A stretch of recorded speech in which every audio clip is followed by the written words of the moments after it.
Hello and welcome to Friendship and Joy with me, Karin. In my last video, I did mention that my next knitting project had to be a little bit more challenging since I've done so many plain stockinette knitting sweaters.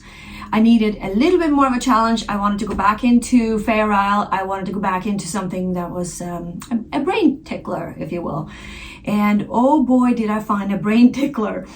This top is called the Nomad Tee by Rachel Ilsley. And boy, oh boy, was it a challenge. I'm a fairly experienced knitter at this point. But I've never knitted anything like this before, and it was so much fun. So this tee, or it's a nice top, I can stand up and show you. It is knitted from sleeve, zip, to the next sleeve. I've never knitted a sideways top like this before, and also I have to show you the back. It's just as interesting as the front. So the construction of this top was unlike anything I've ever done.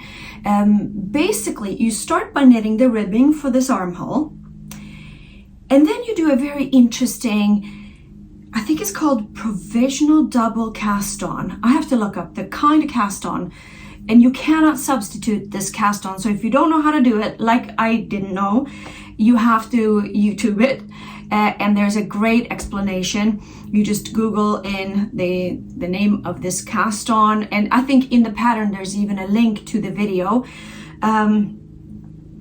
So you cast on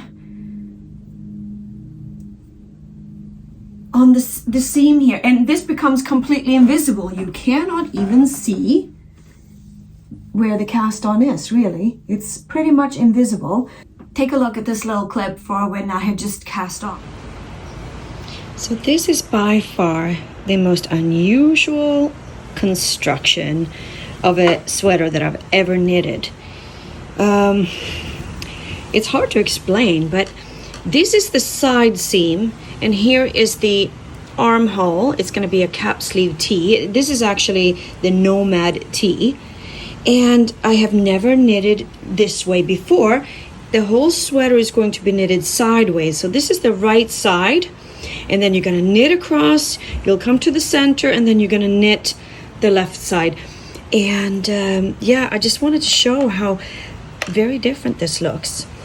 You knit back and forth like this, so it's growing from the middle like that. The first thing I did was you knit the ribbed cap here in a circular. You just do a few rounds of twisted rib. Then you take a second set of needles and you do a double magic, what is it called? I think it's called magic double cast on or something like that. I will put a link into it. I actually definitely needed to see a video on how that is done. But what happened was that then you do this magic cast on, and you're casting on like double amount of stitches on 2 needles, and then you knit the first set of stitches on the needle. Then you add this and knit, and then you come down here and you knit the second set of cast-ons. So the cast-on is actually here in the center that you can't really see now. It's become part of the fabric. And then the fabric just grows from there. I thought that was so cool, so unusual. I needed to show you from the start. This top, or this pattern to knit this, is a typical example. Sometimes I always say, trust the process. You don't have to understand it, just do what it says. Because I couldn't quite wrap my brain around, how is this supposed to end up into a top? I didn't get it.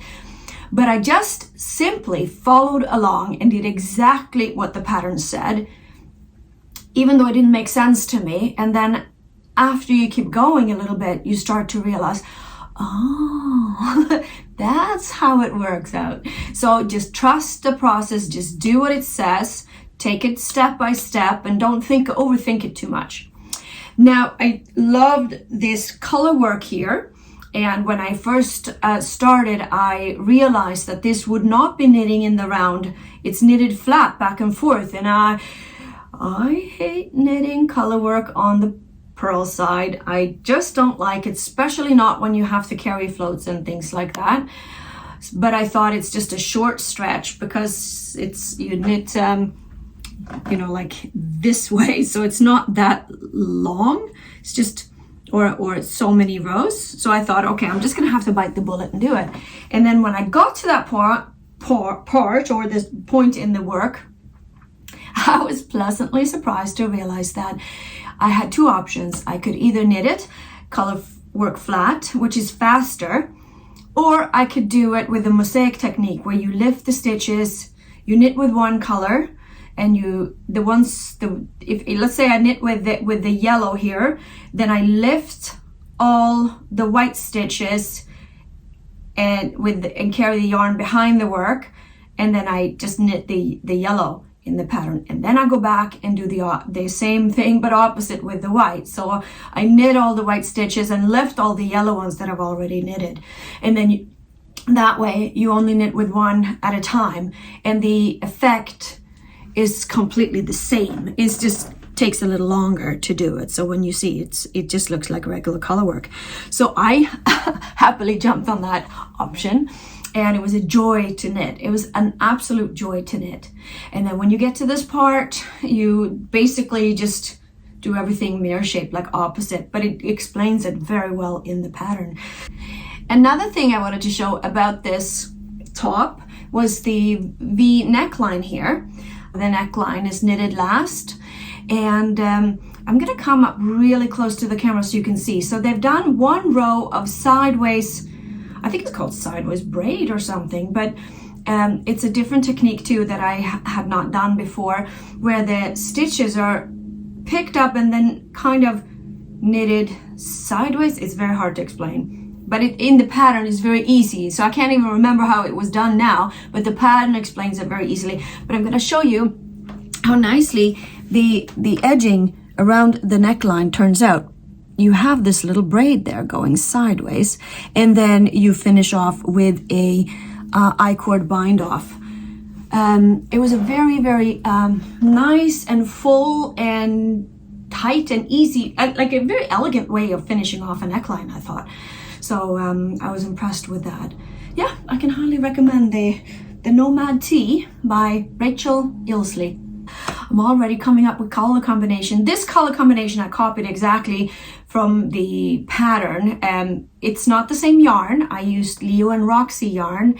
They're sock yarn that are so beautifully hand dyed by, I think her name is Carrie. She's one of the former owners of Little Red Mitten, and she has this beautiful yarn company or yarn dyeing company called Leo and Roxy, and they have amazing yarns. But I wanted to stay as close to the colors as was in the original. The pattern comes with two versions. This is just the regular cap sleeve, and there was another option where the sleeve comes down to here, and then there's also color work. But I just like the shape of the cap sleeve, so I'm very pleased. So my brain is going through and thinking, what am I going to do next? What am I going to do next? If I could find more of the gold yarn or the yellow yarn, I might actually do the whole top in that color and then add some brown and robin's egg blue. That could look really cool actually, and do that. The possibilities are endless, because this was definitely one of those knits that I want to do another one because it was so much fun to do. But before I do that, I have now started. I did mention also that I was going to knit for my future son-in-law.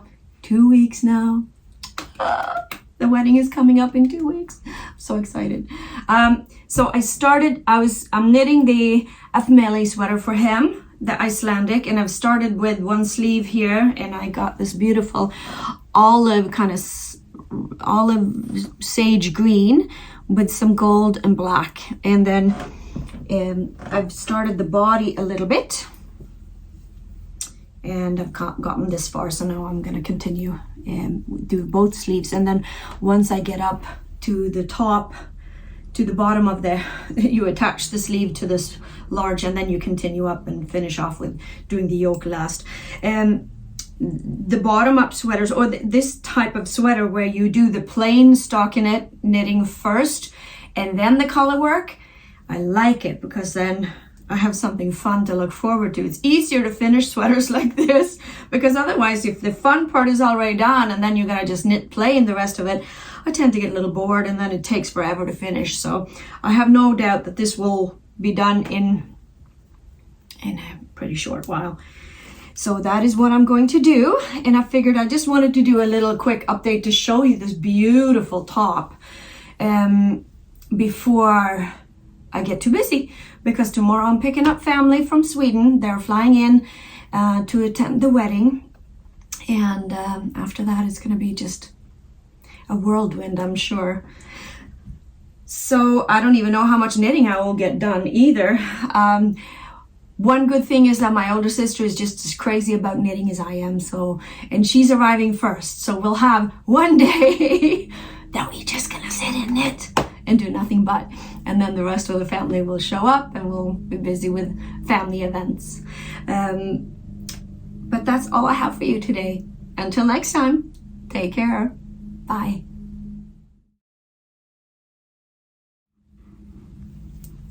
Style stitches. Stockinette style. Okay, let's try it again. I'm back at home now in the city. They don't need to know that. They can see that before I get too hot. I keep saying little. Why do I always do that? It's not so little because I actually knitted it large. Let's try this again, shall we? Okay.